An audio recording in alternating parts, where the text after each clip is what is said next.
नमस्कार मित्रांनो. मी आपल्या चॅनलवर सर्वांचं स्वागत करत आहे. अभिजित भोसले.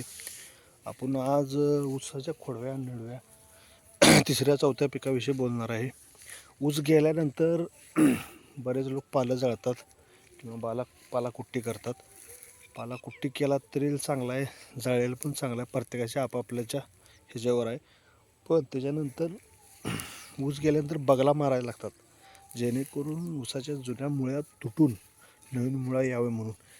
खूप असं खोलवर न मारता जरा थोडंसं बगला मारायचं असतं. बगला म्हणजे बगलाच मारायचं, खोलवर करायचं नसतं. ते अतिशय आता आपण इथं उभा आहे, ह्या साईडला बैलानं बगला मारले आहेत आणि ह्या साईडला लहान ट्रॅक्टरनं बगला मारले आहेत. आपण फरक जाणून घेणार आहोत.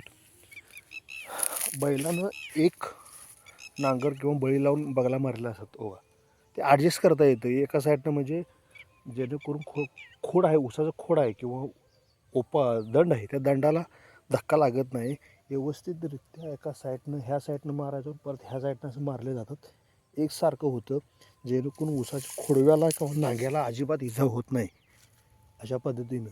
आणि तेच जर आपण ट्रॅक्टरच्या साह्यानं केलं, ट्रॅक्टरला दोन असतात असं, त्यामुळे ते जर सरी जर वाकडे तिकडे असेल तर अशा पद्धतीने त्याची इजा होते आणि एकसारखं काम होत नाही. कुठं जास्त लागतं ट्रॅक्टर, कुठं कमी लागतं.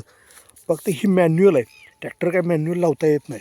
एकसारखं रान कमी जास्त लागलं तर ती जास्त कमी, इथं खोल लागलेलं आहे, तिथं वर लागलेलं असं होतं. मात्र जर बैलांना जर केलं तर अतिशय चांगल्या पद्धतीने एकसारखं होतं. थोडी इजा होत नाही, खूप लागत नाही, थोड्या प्रमाणात बगला मारल्या जातं. त्या बैलानं बगला मारल्यानंतर असं खोलवर न गेल्यामुळं आपण जर पुगळ्यानं पाणी सोडत असेल किंवा पाणी पाजत असेल तसं पाणी जास्त होत नाही. मात्र आपण ट्रॅक्टरनं जर बगला मारल्या तर ते खोलवर जातं, पाणी जास्त होतं. आणि आता थंडी असते, पाणी जास्त होऊन थंडी असल्यामुळे पूर्ण फुटवा फुटण्यासाठी ताप होतो, म्हणजे फुटत नाही, कारण की थंडीमुळं पाणी जास्त झाल्यामुळं फुटत नाही.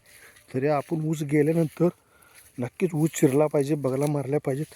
शक्यतो ट्रॅक्टरनं न मारता जर तुमच्या आसपास बैल असेल तर त्यानं मारा, कारण की बैल पण जगला पाहिजे.